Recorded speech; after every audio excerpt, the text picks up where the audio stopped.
Essa já é a nossa penúltima aula, né? A 9ª aula, agora só falta mais um. Eu espero muito que vocês estejam gostando desse mini curso e que vocês estejam entendendo todo o conteúdo, né? Porque esse é um tema muito importante, tanto pra gente que está se formando, né? Eu, pelo menos, estou no final da faculdade, acabo esse ano, em dezembro, e tanto para aqueles que já são os profissionais, né? Que já se formaram, que já atuam. Eu acho esse tema muito importante, né? E também por que ele é importante? A gente já falou no decorrência, né, desses vídeos, no decorrer do cursinho, que ele é muito importante porque ainda tem muitos desafios para que a inclusão seja feita, né, de forma ampla, de forma correta. Por quê? Porque ainda tem muitos profissionais que não sabem o que é inclusão, não sabem como é trabalhar com isso. Então esse é um tema muito importante, né, pra gente estar aprendendo. Então eu espero que do fundo do meu coração que vocês estejam entendendo, né, e que também, caso tenha alguma dúvida, que vocês me perguntem ou também pesquisem mais a fundo sobre os temas que foi trabalhado aqui, né, para que a gente tenha esse conhecimento que é super importante, né, na nossa vida profissional, também não só na profissional, na nossa vida, né, em sociedade, como que a gente pode incluir, né, enfim, esse é um tema muito importante. E eu espero mesmo, gente, que vocês estejam entendendo. E eu peço desculpas mais uma vez, porque a minha didática não é boa, minha forma de explicar talvez não seja boa. Eu não tô acostumada a gravar vídeo, então eu peço perdão mais uma vez, tá? De verdade. E caso haja alguma dúvida, que vocês me perguntem. Hoje o tema da nossa aula, nossa penúltima aula, é sobre a inclusão do aluno com deficiência na escola regular, né? Então, vamos falar um pouco sobre como essa inclusão do aluno com deficiência na escola regular. A aula passada a gente falou sobre os desafios que é do aluno com deficiência no ensino médio, né? A gente viu que tem muitos desafios aí para serem enfrentados, né? E agora a gente vai falar sobre como é a inclusão do aluno, desse aluno com deficiência na escola regular de ensino, tá? Bom, durante muito tempo, gente, a regra para essas pessoas com deficiência era de ficar em casa. Teve uma aula que eu já falei para vocês sobre isso, né? Que a família dessa pessoa com deficiência, por não achar a escola que aceitasse essas pessoas, elas deixavam o aluno em casa, né? A pessoa que tem deficiência em casa. Então ela não tinha o desenvolvimento que ela precisava, não interagia com outras pessoas. Então, durante muito tempo, né, essas pessoas com deficiência só ficavam em casa por conta de não ter escolas que tinham estruturas para elas, né, tanto estruturas físicas quanto profissionais. Não tinham profissionais que sabiam trabalhar com essas pessoas com deficiência. Então, por muito tempo, né, a regra para essas pessoas era ficar em casa. Bom, a consolidação da inclusão de crianças e adolescentes com deficiência no sistema regular de ensino foi um processo longo. Então, até a parte de incluir a criança e adolescente que tem deficiência no sistema regular de ensino foi, e ainda, né, ainda hoje em dia ainda já deu uma melhorada, mas foi um processo muito longo, ainda né? Porque a gente vê que ainda tem muitos desafios a serem enfrentados perante a inclusão de alunos com deficiência na escola regular. Então, esse processo, né, da inclusão de crianças e adolescentes com deficiência no sistema regular de ensino foi um processo muito longo, né? Em 1989, a lei de número 7.853, depois se vocês quiserem, vocês podem tá pesquisando mais sobre isso para ler a lei, né, enfim, porque quando eu já tive uma aula só de legislação, vai ficar muito chato eu ficar entrando, falando mais ainda sobre leis. Então, depois se vocês quiserem dar uma lida nessa lei, é a lei número 7853, tá? De 89. Bom, essa lei, gente, o que ela fala? Ela fala que é obrigatória e gratuita a oferta da educação especial em escolas públicas, né? Então, essa legislação, ela previa que, entre aspas, as pessoas portadoras de deficiência capazes de se integrarem no sistema regular de ensino, né?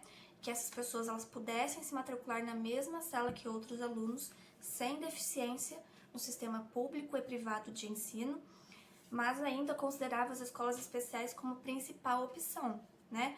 Então, essa legislação ela previa que as pessoas que tinham deficiência seriam capazes de se integrarem no sistema regular de ensino, junto com os outros alunos. Então, elas tinham que ser matriculadas na mesma sala de aula dos outros alunos, dos alunos que não tinham deficiência, né? Então, essa lei fazia com que esses alunos fossem matriculados, que eles fossem integrados na mesma sala com os alunos que não possuíam deficiência, né? Para que se desse essa inclusão.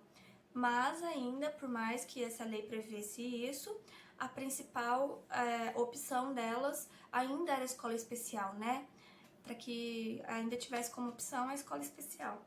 E um ano mais tarde, em 1990, teve o ECA, né, o Estatuto da Criança e Adolescente, eu já falei um pouco sobre ele, mas em 1990 teve o Estatuto da Criança e do Adolescente, que apontou que o atendimento especializado deveria ser feito, né, o atendimento educacional especializado, que aí eu já falei para vocês, a gente teve uma aula só também sobre esse tema, né, sobre o AEE, e, perdão gente, meu nariz aqui, rinite, enfim, o ECA, em 1990, ele apontou que o atendimento especializado deveria ser feito preferencialmente na rede regular de ensino para garantir a integração cultural e social desses estudantes.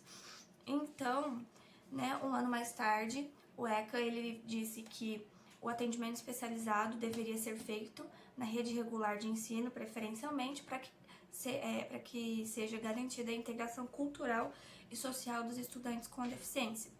Bom, nas décadas seguintes, aí teve as políticas, né, também já entrei nesses assuntos, mas teve políticas como a LDB, a Política Nacional para a Integração da Pessoa Portadora de Deficiência e também o PNE, né, já expliquei melhor para vocês na aula de legislação, que se eu não me engano foi na aula 7, para quem quiser ver melhor, né, relembrar. Então teve, nas décadas seguintes, houve essas leis, né, leis e políticas também, que foram, né, consolidando e reafirmando a escola regular como principal espaço para os alunos com deficiência. Bom, como eu falei, né, na primeira lei, que de 89, a Lei 7.853, ela colocou que era obrigatória e gratuita, né, a integração, a oferta de integrar os alunos com deficiência na escola regular de ensino. Depois, só que, né, nessa lei ela tinha como principal opção ainda a escola especializada. Depois veio o ECA, né, e ele deu como preferência o atendimento especializado na rede regular de ensino. E nas décadas seguintes teve políticas, né, como a LDB, teve Política Nacional para a Integração da Pessoa com Deficiência e também o PNE, né. E essas leis e políticas elas foram consolidando e reafirmando, né, a escola regular como principal espaço para os alunos com deficiência. Então essas leis e políticas elas foram consolidando, tornando melhor o acesso e também a escola regular como principal espaço para esses alunos com deficiência, né?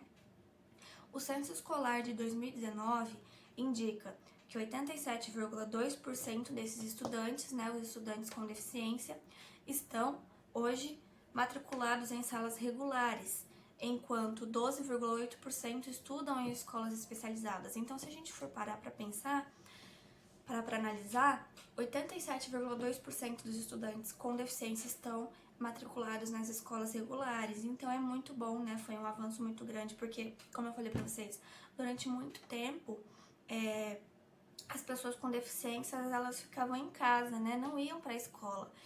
E depois, quando elas iam para escolas, elas iam mais em escolas especializadas no atendimento para elas, né? Como a PAI, enfim.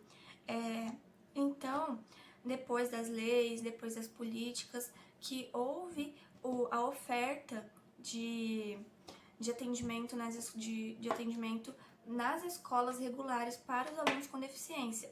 Então, houve um aumento muito grande, né, desses alunos com deficiência nas escolas regulares, gente. 87,2% é bastante coisa, né? Dentre as pessoas com deficiência, 87% estão em escolas regulares e outras 12% estão em escolas especializadas.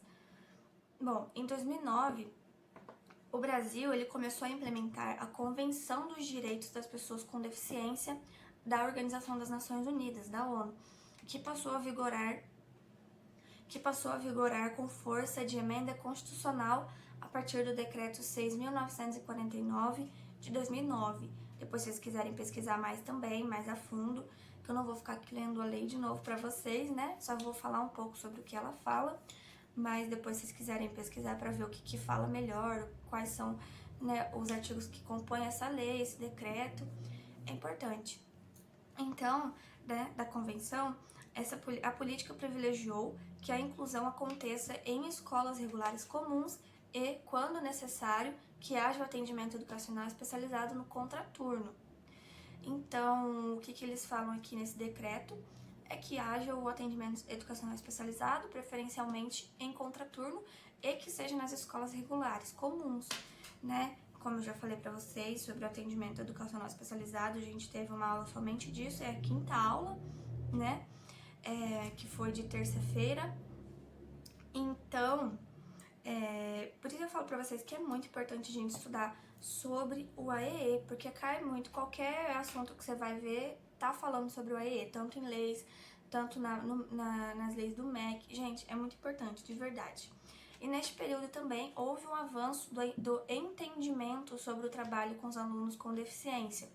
Então, no período dessa convenção, dessa política, né, desse decreto, houve também, né, um avanço sobre o que era, né, o entendimento, como trabalhar, né, com os alunos com deficiência. Então, nesse período, né, houve um avanço sobre o que era a pessoa com deficiência, sobre como trabalhar, sobre como era o trabalho, né? Nesse período houve esse avanço sobre o entendimento. Bom, até algum tempo atrás, muitos educadores entendiam os alunos com deficiência como uma responsabilidade exclusiva do professor do AEE, né? Eu já falei para vocês que é um dos desafios, né, na aula de AEE, eu falei sobre quais são os desafios, e um dos desafios é esse, né? Que ainda há, por mais que tenha diminuído, né, o pensamento deles, ainda há, né, esse pensamento de que os alunos com deficiência era responsabilidade somente do professor que era do atendimento educacional especializado, né, do AE. Mas os professores que atuam nas classes comuns têm assumido o ensino desses estudantes, assim como dos seus demais alunos, a inclusão, né? O professor da sala de aula comum, ele também tem assumido, né, o ensino desses estudantes como os demais alunos. Então, ele trabalha tanto com o aluno com a deficiência, tanto o aluno sem. Trabalha com os dois, né? Se precisar adaptar uma atividade, tem que adaptar, mas com o passar do tempo, né, os professores foram entendendo isso. E esse avanço vem acontecendo em decorrência da continuidade da política de educação na perspectiva inclusiva, né? Então, esse avanço é devido à política, né, de educação na perspectiva inclusiva. Bom, os benefícios não são apenas para os estudantes com deficiência. Além de criar maior valorização da diversidade, o convívio entre alunos com e sem deficiência favorece o desenvolvimento cognitivo e socioemocional de todos os estudantes. Então, gente, os benefícios de se incluir as pessoas com deficiências na sala de aula regular, na sala de aula comum, né, no ensino regular, não é só para elas, né? Não é só para as pessoas com deficiência, é também para os outros estudantes, né? Para que seja feito um convívio entre os alunos com e os alunos sem deficiência, né? E assim favorece o desenvolvimento cognitivo e também o socioemocional de todos os estudantes, né? De todos aqueles, tanto os com, tanto os sem deficiência. E para os alunos que são incluídos, estar numa sala de aula regular amplia as chances de conclusão do ensino médio e também de ingressar no ensino superior ou no mercado de trabalho, porque, como eu falei na aula passada, né, muitas pessoas com deficiência acabam desistindo, né, de concluir o ensino médio, mas ampliado as chances também, porque eles são integrados, né, eles são incluídos. eles têm esse convívio com os outros estudantes para trabalhar o desenvolvimento. Então, pode ampliar as chances, né, para que seja concluído o ensino médio e também ele pode acabar ingressando, né, de forma independente no ensino superior ou no mercado de trabalho. Bom, a escola inclusiva é aquela que abre espaço para todas as crianças, incluindo as que apresentam as necessidades especiais. As crianças com deficiência têm direito à educação em escola regular, então é direito assegurado das pessoas com deficiência terem acesso à educação nas escolas regulares, tá? No convívio com todos os alunos, a criança com deficiência deixa de ser segregada, que é o que eu falei para vocês, né? Deixar um grupinho só, separado, só das pessoas que têm deficiência e um grupinho só das pessoas que não têm deficiência. Isso é segregação, tá? E então, na escola inclusiva, o convívio com todos os alunos não deixa de ser segregada, né? E a sua acolhida, ela pode contribuir muito para a construção de uma visão inclusiva. Garantir que o processo de inclusão possa fluir da melhor maneira é de responsabilidade da equipe diretiva, que é formada pelo diretor, pelo coordenador pedagógico, pelo orientador, pelo vice-diretor, enfim, da direção, né? Então, esse processo de inclusão fica em responsabilidade da equipe de direção, tá? E para isso é importante que tenham conhecimento e condições para aplicá-lo no dia a dia da escola. Então é muito importante que a equipe da direção ela tenha um conhecimento, né, e que tenha condições de aplicar esse conhecimento, né, essa responsabilidade no dia a dia da escola, para que a inclusão seja aplicada de forma adequada no dia a dia da escola, né? Porque a equipe da direção, ela tem que ter essa responsabilidade, né, de fazer fluir a inclusão. Então, para que seja fluida essa inclusão na escola, a equipe da direção tem que ter um conhecimento para poder aplicar a inclusão no dia a dia, né? Bom, o princípio de inclusão parte dos direitos de todos à educação, independentemente das diferenças individuais, inspiradas nos princípios da Declaração de Salamanca, que é da Unesco de 94, já falei para vocês o que é a Declaração de Salamanca, né? Bom, está presente na Política Nacional de Educação Especial, na Perspectiva de Educação Inclusiva de 2008. Os gestores devem saber o que diz a Constituição, mas principalmente conhecer o Plano Nacional de Educação, que é o PNE, que estabelece a obrigatoriedade de pessoas com deficiência e com qualquer necessidade especial de frequentar ambientes educacionais inclusivos. Então, gente, é muito importante que os gestores da escola, né, a equipe da direção, elas conheçam o que diz a Constituição. E por isso que eu digo também, gente, os professores, é muito importante saber o que está na Constituição, que é a norma geral do país, né? Então, e também, além de conhecer a Constituição, o que diz a Constituição, é importante também conhecer o PNE. O que fala o PNE sobre a educação inclusiva, não só da educação inclusiva, mas também, né, das outras coisas que tá lá importante a gente conhecer. E o que fala, né, o que estabelece, o que é obrigatório, enfim. É muito importante a equipe gestora tá por dentro e também nós professores, né? Bom, por educação especial, modalidade da educação escolar, entende-se um processo educacional definido por uma proposta pedagógica que assegure recursos e serviços educacionais especiais organizados institucionalmente para apoiar, complementar, suplementar e, em alguns casos, substituir os serviços educacionais comuns. Ai, gente, minha rinite tá atacada hoje. Bom, substituir os serviços educacionais comuns de modo a garantir a educação escolar e promover o desenvolvimento das potencialidades dos educandos que apresentem necessidades educacionais especiais em todas as etapas e modalidades da educação básica, tá? Então, a educação especial, ela é uma modalidade da educação escolar que, né, é um processo educacional que é definido por uma proposta pedagógica. Eu já falei para vocês que no projeto político pedagógico tem que ter sobre a educação especial, né? E eles são organizados para que sejam garantidos a educação escolar, né, das pessoas com deficiência e que promova o desenvolvimento das potencialidades dos educandos que possuem, né, que têm deficiência, algum tipo de deficiência, E essa oferta, né, que seja garantida essa oferta, tem que ser em todas as etapas e modalidades da educação básica, tá? Então, tanto da educação infantil até o ensino médio, todas as etapas, tá? Bom, a política de inclusão de alunos que apresentam necessidades educacionais especiais na rede regular de ensino não consiste apenas na permanência física desses alunos junto aos demais educandos, mas representa a ousadia de rever concepções e paradigmas, bem como desenvolver o potencial dessas pessoas, respeitando suas diferenças e atendendo às suas necessidades, né? Então, além do ambiente ter uma estrutura física, também é importante que tenha as outras concepções, né? Que seja revista as suas concepções, para que seja desenvolvido o potencial dessas pessoas, né? E assim que seja respeitadas suas diferenças e que seja atendido às necessidades, né? Bom, a diversidade deve ser respeitada e valorizada entre os alunos.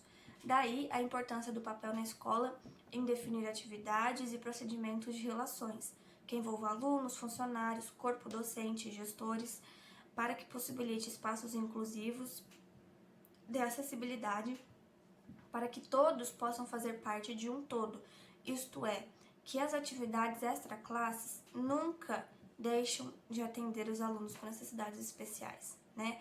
Então a diversidade, ela tem que ser respeitada e valorizada entre os alunos. E então, aí que vem a importância que é o papel da escola, né? Diante disso, que é definir atividades e procedimentos, né? Em relações que envolvam os alunos, os funcionários, o corpo docente, os gestores, para que assim seja possibilitados espaços inclusivos, né? E que nunca deixam de ser atendidos às necessidades que os alunos possuem. Bom, gente, o atendimento aos alunos com necessidades educacionais especiais, ele deve ser realizado em classes comuns do ensino regular. Deixa eu só encerrar aqui, olha bem. Ele deve ser realizado em classes comuns do ensino regular, em qualquer etapa ou modalidade da educação básica, de acordo com o artigo 4º da Resolução CNE/CEB, número 2, de 11 de setembro de 2001, a educação especial considera situações singulares, os perfis dos estudantes, as características biopsicossociais dos alunos e suas faixas etárias, e se pauta em princípios éticos, políticos e estéticos, de modo a assegurar a dignidade humana, né?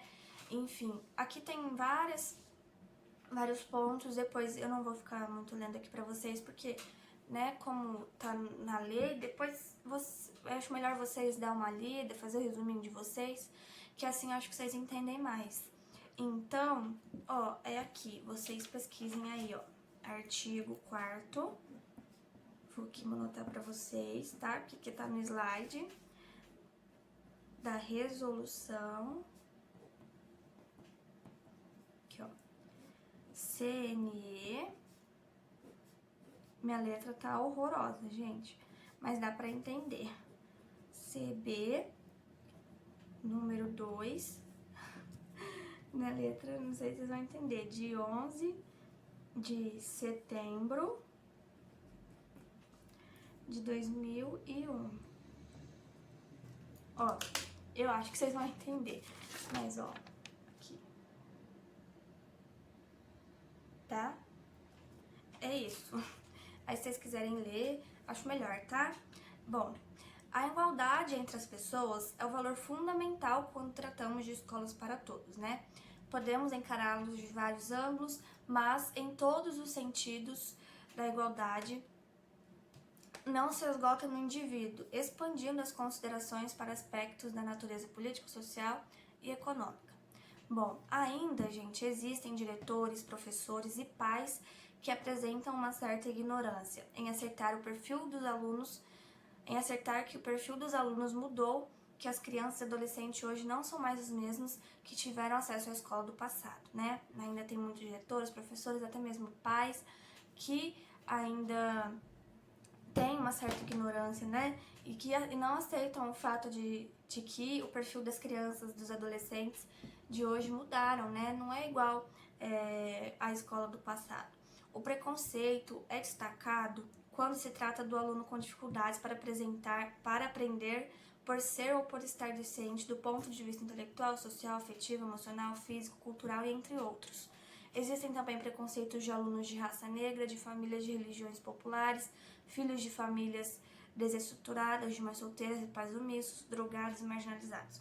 Então, o preconceito não tá só nas pessoas com deficiência, né? Teve uma aula que eu já falei quais são os grupos que sofrem ainda preconceito, né? Discriminação, enfim. Então, nas escolas também existem essas outras formas de preconceito. Bom, apesar da escola ela não ser capaz de sozinha efetuar transformações sociais, é ela quem pode estabelecer os primeiros princípios de uma inclusão escolar. Portanto, a escola como espaço inclusivo deve considerar como seu principal desafio o sucesso de todos os alunos, sem nenhuma exceção, tá? E além disso, também é muito importante, né, o envolvimento da família no processo educacional, né?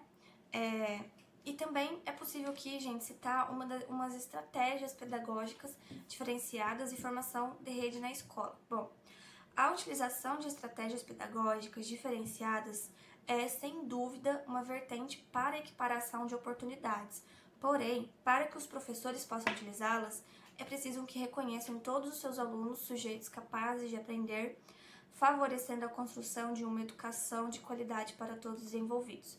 Né? Então, para que sejam utilizadas as estratégias pedagógicas, é importante que os professores saibam, conheçam, né, o que seus alunos são capazes de aprender, né, para que assim seja feita uma estratégia, né, para ele. Bom, a inclusão escolar de crianças com deficiência ainda é um processo em construção, né, como eu falei, e os agentes da comunidade escolar têm pouca participação para construir uma lógica que acolha as diferenças. De fato, em sua maioria, ainda vivenciam um papel de executores da política de educação inclusiva. Bom, travou aqui. Os aprendizados trazidos pela diversidade são de diversas ordens, sociais, emocionais, cognitivos, de reflexão e também da prática. Mas a inclusão dos estudantes com deficiência em turmas regulares está em risco, né? Desde que o governo federal editou o decreto número 10.502, de 30 de setembro de 2020. Eu ouvi falar sobre esse decreto, eu não sei se vocês têm conhecimento sobre isso, mas foi em setembro, né, de 2020, vai fazer um ano em 30 de setembro, né? E esse decreto, gente, ele flexibiliza a Política Nacional de Educação Especial e permite escolas e turmas específicas para os estudantes com deficiência, separados dos demais. Então, esse decreto está sendo retrocesso, né? Porque, como a gente viu no começo, por muito tempo, as pessoas com deficiência foram segregadas, né? Que tinham a turma específica só para elas, tinham como prioridade somente o acesso à educação em escolas especializadas. Em escolas regulares elas não poderiam ter acesso. Então, esse decreto, ele prevê a matrícula de crianças e adolescentes com deficiências em classes e instituições especializadas. O que acontece? Segrega esses estudantes. Então, teve esse decreto, né, em que os pais podem escolher se eles querem que seja feita a matrícula em escola regular ou em escola especializada, né? Então, o que acontece? Ele permite que seja feita também turmas específicas dentro da escola regular e separados dos demais, né? Então, vai ser possível que tenha uma turma separada dos demais alunos. Então, isso é muito triste, né? Tomara que não tenha isso, porque vai ser um retrocesso em vista da luta que teve até hoje, né? Como eu falei pra vocês, foi uma luta, teve várias políticas acerca desse assunto para que seja incluída os alunos com deficiência na escola regular, e agora ter esse decreto, né? Poxa, tanta luta para voltar a isso de novo, né? É muito triste, né, que isso aconteça, que tenha essa segregação de novo, que os alunos com deficiência sejam separados dos demais, é muito triste. Então, bom, gente, então é um grande retrocesso, né, esse decreto. Poxa, tanta luta, tanta lei, tanta política para agora houver essa segregação com os alunos com deficiência novamente, né? É muito triste. Aqui tem uma coordenadora de um instituto, ela chama Raquel Franzin, e ela fala o seguinte, né, que esse decreto ele traz muitos perigos para a educação inclusiva. E o que ela falou? Eu vou ler aqui para vocês o que ela falou sobre esse decreto. Bom, o decreto é inconstitucional, porque o Brasil é signatário da Convenção sobre os Direitos das Pessoas com Deficiência, que prevê o sistema educacional inclusivo, e a adotou como emenda constitucional, né? O decreto discrimina ao prever que estudantes com deficiência sejam avaliados e que essa avaliação determine se eles devem ou não estar na escola comum. Além disso, ele cria uma ideia de serviços especializados que nós, que trabalhamos com educação há muito tempo, sabemos que são segregados e que são serviços clínicos, não educacionais. Então, gente, ela tem a dizer que esse decreto não está de acordo com a Constituição, né, que é inconstitucional isso, e que esse decreto ele discrimina, né, ao falar que os estudantes com deficiência sejam avaliados para ver se eles podem ou não estar na escola comum, né? E além disso ele cria uma ideia de serviços especializados e esses serviços eles são clínicos e não educacionais, né? Então o aluno não vai ter a inclusão, não vai ter a devida inclusão na escola comum. Poxa, né? É muito triste a gente ver isso sobre esse decreto. Depois, se vocês quiserem ler também, né? Vou colocar o número aqui de novo, é 10.502 de setembro de 2020, tá? Aí vocês leem melhor sobre o que ele fala. Então é isso. Esse decreto eu queria falar pra vocês, né? Porque como eu falei sobre a luta, sobre como era, até os alunos conseguirem esse acesso à escola comum, né? Esses alunos com deficiência conseguirem estarem nas escolas comuns. E eu tinha que falar sobre esse decreto pra vocês, né? Pra vocês entenderem e também estarem atualizados, porque esse decreto faz 1 ano. Então, é isso, gente, a nossa nona aula, eu tô perdida aqui, nossa penúltima aula foi sobre isso, sobre a inclusão do aluno com deficiência nas escolas regulares, né, no sistema regular de ensino. A gente falou aí sobre a história, sobre como era, sobre um pouco das leis que regem, como a escola deve ser, né, o que os professores, de quem que é a responsabilidade da inclusão na escola regular. Esse foi o nosso tema da nona aula. Agora a gente tem só mais uma aula, que o tema vai ser sobre a formação dos professores na educação especial, um tema muito legal, e vai ser nossa última aula, tá? Então eu espero vocês na nossa última aula, né? Que é a nossa última aula, essa foi a penúltima. Espero que vocês tenham entendido, que vocês tenham compreendido um pouco sobre como é essa inclusão na escola regular e também sobre como é o último decreto que eu falei pra vocês, o decreto de 2020. Eu espero que vocês tenham entendido, tá? Caso haja alguma dúvida, vocês podem me chamar aqui, tô à disposição. E eu espero ter compreendido, né? Eu espero ter ajudado vocês nesse conhecimento sobre educação especial, tá? Muito obrigada e me desculpem mais uma vez pela minha forma de falar, tá? Obrigadão, gente!